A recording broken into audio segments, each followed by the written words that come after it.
গত পরশুদিন বা তার আগের দিন ভোরবেলা গোপালগঞ্জ পৌরসভার কিছু পরিচ্ছন্নতা কর্মী কুকুর ধরে, কাউকে জাল দিয়ে ধরে, কাউকে আঘাত করে ধরে এবং তাদেরকে ইঞ্জেকশন পুশ করে বিষ দিয়ে তাদেরকে মেরে ফেলে এবং ময়লার গাড়িতে করে তাদেরকে নিয়ে যায়।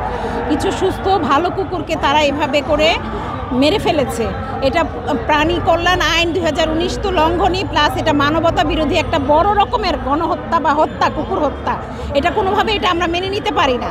ওরা আমাদের সাথে বসবাস করে, আল্লাহ ওদেরকে সৃষ্টি করেছে, আমাদের প্রয়োজনে আমাদের সাথে থাকবে। যদি ওদের প্রয়োজন আমাদের সাথে না থাকতো, ওরা জঙ্গলে থাকতো বাঘ ভাল্লুকের মতন, তাহলে আমাদের লোকালয়ে ওরা থাকে আমাদেরই প্রয়োজনে। ওদেরকে এভাবে করে মেরে ফেলার কোনো অধিকার আমাদের নাই। প্রাণী এবং মানুষের সহাবস্থান যতদিন না হবে ততদিন আমরা কখনোই উন্নত জায়গায় পৌঁছাতে পারবো না। তারা প্রথমে মেরে ফেলে, তা আমার ময়লার গাড়ির ছবিটা যখন আমরা দেখতে পাই আমাদের কাছে আসে, পৌরসভাকে প্রশ্ন করা হলে আমাদের কিছু সংগঠনের পক্ষ থেকে প্রশ্ন করে, তখন তারা সেটাকে অস্বীকার করে, বলে যে এটা আমাদের পক্ষ থেকে করা হয় নাই। পরবর্তীতে আমাদের কাছে ছবি আসে আমাদের ভলান্টিয়ারদের, যে সেখানে গোপালগঞ্জ পৌরসভার পরিচ্ছন্নতা কর্মীদের ড্রেস পরা, তারা ড্রেস পরা অবস্থায় ইঞ্জেকশন পুশ করে কুকুরগুলোকে হত্যা করে এবং নিয়ে যায়। ওখানকার প্রাণী প্রেমীরা বা যারা প্রাণীদের নিয়ে কাজ করে তারা ওই ছবি ভিডিও দেখতে দেখতে তারা প্রচণ্ড বিমর্ষ হয়ে পড়ে, কান্নাকাটি করে এবং তারা ফেসবুকে পোস্ট করে, গ্রুপগুলোতে পোস্ট করে।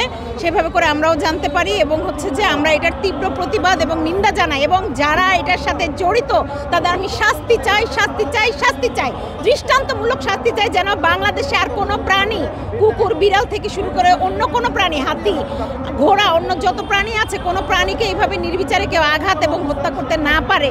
একজন প্রাণীপ্রেমী হিসেবে, মানুষপ্রেমী হিসেবে, মানবতার জায়গা থেকে আমি চাই যে বাংলাদেশে যেন এটার আমরা কোথায় প্রচার করব, যে যারা আমরা শিশু থেকে শুরু করে বড়রা যেন তাদের প্রতি মমতা ভালোবাসা দেখায়। যদি কোনো কুকুর অসুস্থ থাকে বা মানুষের জন্য ক্ষতিকর হয়, তাহলে সেটা একজন ভেটেরিনারিকে দেখাইতে হবে, ভেটকে দেখাইতে হবে। সে তাকে সার্টিফাই করবে যে এটার এই সমস্যা, তার এই সমাধান। সেই ভেটেরিনারি ডাক্তারের পরামর্শ মতে এবং তার সাহায্য নিয়ে যেটা করার পরবর্তী পদক্ষেপ নিতে হবে বা সরকারের আন্ডারে তাকে দিয়ে দিতে হবে। কিন্তু এভাবে রাস্তাঘাটে গিয়ে তারা ময়লা পরিষ্কার করার মতন করে কুকুর মেরে হত্যা করতে পারে না, কোনোভাবেই তারা পারে না। আমরা এটার অনেক প্রতিবাদ জানাই এবং আমাদের এই প্রতিবাদ চলমান থাকবে। যতদিন আমি বেঁচে থাকবো, আরেকজন প্রাণীপ্রেমী বেঁচে থাকবে, আমাদের এই প্রতিবাদ চলতে থাকবে। তাদের ভ্যাকসিন দেওয়ার কথা, নিউটার করার কথা, স্প্রে করার কথা, সেগুলো তারা না করে উল্টা কুকুর মেরে ফেলতেছে। তাদের কাজগুলি না করে তারা মেরে ফেলতেছে। প্রাণী এবং মানুষের কোথায় নিরাপত্তা দিবে, উল্টা তারা নিজেরাই তাদেরকে মেরে ফেলতেছে। প্রশাসনকে বলবো তারা এদেরকে খাবার দেওয়া, নিউটার করা, স্প্রে করানো, ভ্যাকসিন দেওয়া, যা যা যত্ন নেওয়ার দরকার, তাদের যেটা ডিউটি তারা সেটা করবে। আমাদের প্রচুর ভলান্টিয়াররা, ছাত্রছাত্রী, এই যে এরকম অল্প বয়সী ছাত্রছাত্রী, ওরা যে ওদেরকে খাবার দেয়, ওদের চিকিৎসা করে, ওদের ম্যাগট তৈরি হলে সেটার চিকিৎসা করে। অনেক ভলান্টিয়ার তৈরি হয়েছে যারা যে এই কাজগুলো স্বেচ্ছা প্রণোদিত হয়ে নিজেদের টিফিনের টাকা বাঁচায়, নিজেদের বাবা মার থেকে কোনোভাবে টাকা অ্যারেঞ্জ করে তারা তাদেরকে রক্ষা করার কাজগুলো করে যাচ্ছে।